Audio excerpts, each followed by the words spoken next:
actually do this. He will bring engineers, educated men who build walls and also study walls to be able to knock them down. And also logistics. He plans the food supply. You can't just send an army of 60,000 men and just hope you find food. He will negotiate with the Greeks to bring him food. Steady supply of food for his army. That's logistics as he moves. He will invade from Greece. On the left-hand side of this map, he'll invade from Greece into Asia Minor. He'll move first along the coast. This is Ionia. He'll move into the Ionian area, liberating the Greeks. And the Persians come out to meet him immediately. There's a Persian army out to meet him. It's the Battle of Granicus. If you'll notice, the Persians take the high ground. They're in red here. The Persians take the high ground. The Greeks come from the south and attacking across a creek, up a hill. Here comes this porcupine, and Alexander and his companion, his cavalry, will ride on this right-hand side and swoop in, attacking the Persians from the rear or the flank. We call this a hammer and anvil. I'm going to describe 3 battles for you, and they're all pretty much the same for Alexander. His phalanx will attack as the anvil, and then his hammer will swing in on the right-hand side, swooping in behind the enemy or in the enemy's flank. So the famous hammer and anvil, all these battles are about the same. The phalanx pins you, and the hammer slams down on you. So at 334 at Granicus, he wins, destroys this huge Persian army. He is a liberator. He comes in as a liberator, and this is important. He's not here to conquer you and demand tribute. He's here to liberate you, get rid of the Persian Empire. And he moves through Ionia. These are Greeks, so that helps a little bit. The fact that you're liberating Greeks to start off with, this gives you some momentum, helps build your army. The Greeks will bring you food because they're being liberated. And then he moves through all of Asia Minor, liberating all of Asia Minor. His supply will be from the sea, the Greeks bringing boatloads of food over and resupply. By the way, if you're wondering what Alexander looked like, we don't really have a description of him, except this is about the earliest conception in color that we have of him. And we have a few coins, but this is actually in color. This is actually from Pompeii, a floor in the city of Pompeii, a Roman city. We think it's a copy of a Greek mosaic. And basically this is Alexander. He looks very Greek. Dark skin, dark hair. So if you watch the movies or representations of Alexander with blonde hair, that's kind of a Hollywood version. The Greek version is he looks like a Greek. Dark hair, dark-skinned man. So he moves from Greece through Asia Minor, and then he begins to come down through Phoenicia. The Persians come out to meet him again. Huge Persian army. This is the Battle of Issus at about the place where Asia Minor comes into the rest of the Middle East. Emperor Darius III is out there to meet him in person. Darius with his great army, probably 100,000 men this time, an army 2 or 3 times as big as the Greeks. So a massive Persian army comes out. Here's the battle, second verse, same as the first. The Persians line up with their massive army here. The Greek phalanx comes up, and then Alexander will swoop on the right-hand side, swooping down on them. Second verse, same as the first. How do you defeat an army 3 or 4 times bigger than you? You don't need to defeat everyone. You just need to slice a hole through them. Once you get on someone's flank in this time, they have no defense on their flanks. And so if you can get on a flank, you're going to defeat them. He now proclaims himself the Lord of Asia, that he is here to think about world conquest, not just to defeat the Persians, but a world conquest, the Lord of Asia. He'll move into Phoenicia, very wealthy people, these trading cities as he moves. And he runs up against the city of Tyre. This is kind of interesting. The mad Achilles again. The city of Tyre refused to surrender. It's an island city, figuring no one can touch us. We don't need to surrender to anyone. And he will spend 7 months here laying siege to the city of Tyre. You know, if you're trying to destroy the Persians, what's this one city to you? Well, he apparently doesn't want anybody left in his wake. He doesn't want any sort of ability to stab him in the back. This city must be reduced, and so he will wage for 7 wars a siege, building a jetty, a wall out to the city, and then finally breaking down the walls. And when he does it, he crucifies the population. We'll have them all dragged down and crucified. Again, the message is delivered. Do not mess with Alexander. Or has he just gone crazy? You know, it's kind of the controversy.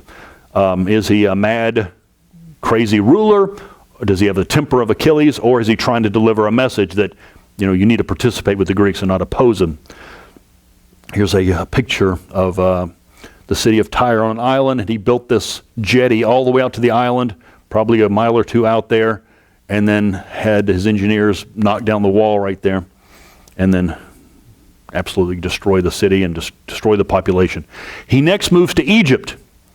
And if you're wondering about this, why not just go for the Persians? Why not just defeat them completely? Well, he kind of wants to make sure nothing's behind him. And Egypt's a pretty powerful, important place. So he wants to grab Egypt, the supplies, the food of Egypt.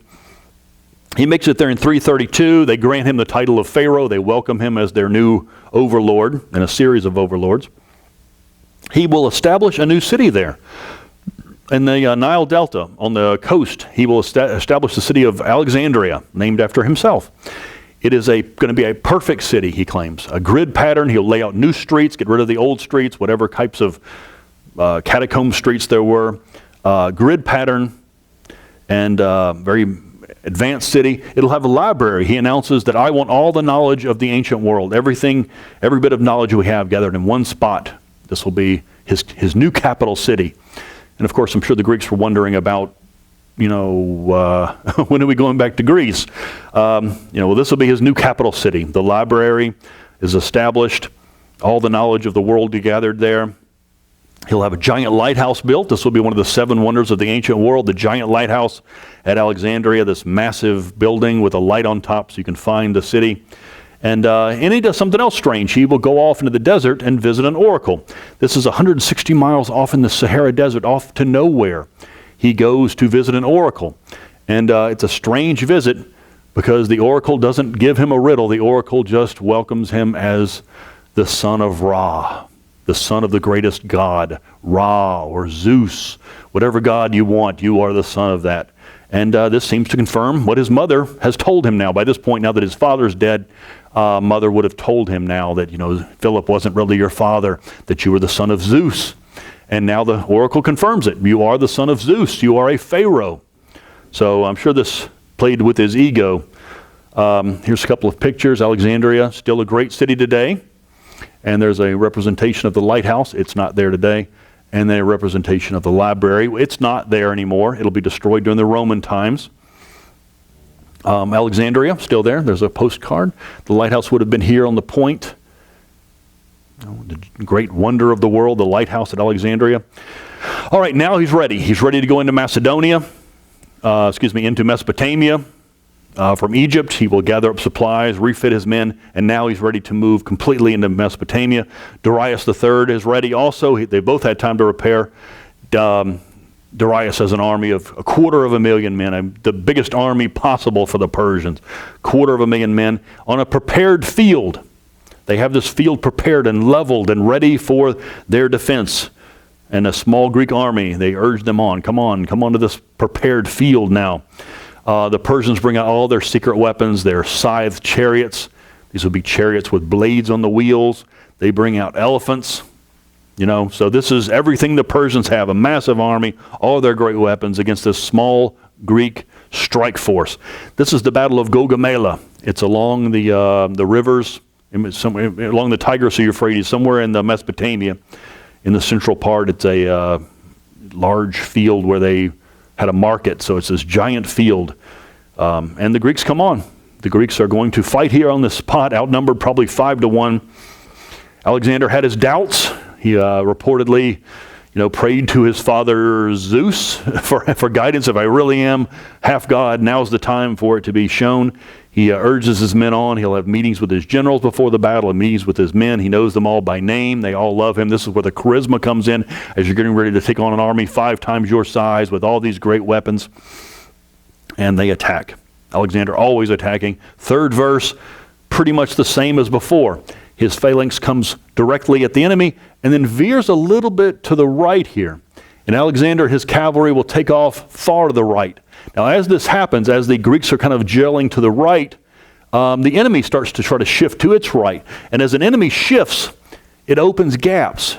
Soldiers have a tough time shifting to one side and staying shoulder to shoulder. And so as Alexander shifts to his right, and then he cuts it back to the left. As the enemy has opened up gaps in its defenses, Alexander shifts to the right and then back to the left, aiming directly for Darius, cutting the head off the snake. Darius runs from the battle. He had run from the battle of Issus. He also runs from the battle of Gaugamela. And his army is just absolutely disintegrated once Darius has run from the battlefield. It's a great day for Alexander, the greatest battle ever. He's defeated an army 5 times his size. He is now the new emperor, a new Persian emperor, a new Greek emperor. What exactly is he? Lord of Asia? What exactly does this mean? What exactly does he want? And we're kind of not sure. He leaves behind Greeks. Everywhere he goes, he'll leave behind a few Greeks to make things Greek. So is it a Greek empire or just a new hybrid empire? We're not really sure what he wants. We do know that he wants to bring enlightenment. He's trying to change the world. He's trying to unite Greeks and Persians. We don't need to fight anymore. Let's create a new world where Greeks and Persians can get along. Let's have a new capital to Egypt. You know, he believed Egypt was the great place there. So he will continue to go from Mesopotamia.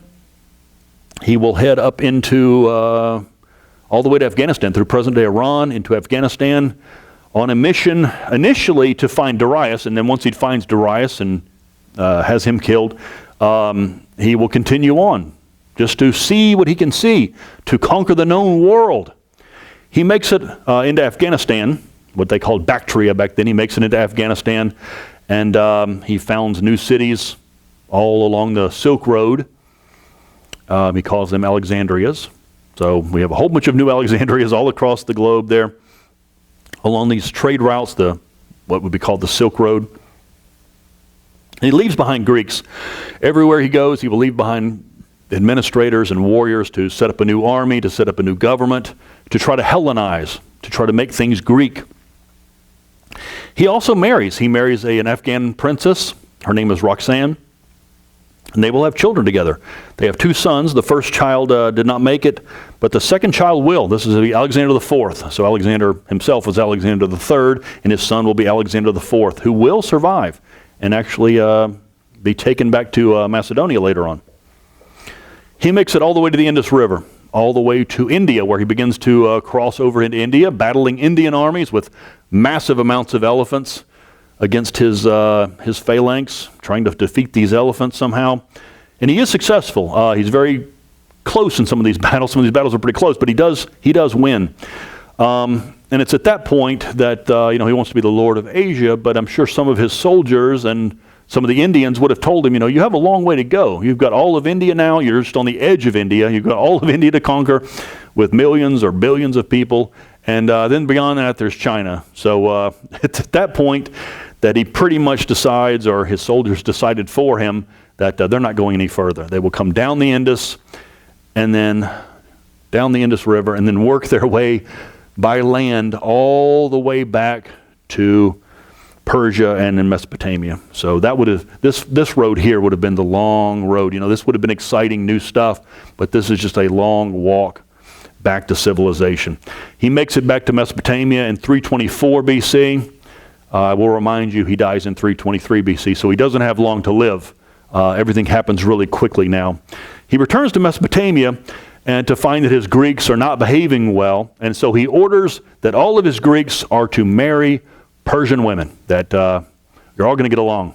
And some of his Greeks are going to say, well, I have a wife back home, and he'll say, no, you'll marry. You will have a Persian marriage. I want everyone to get along. I want these women and you to everyone to intermarry, these families to join together and stop the hatred.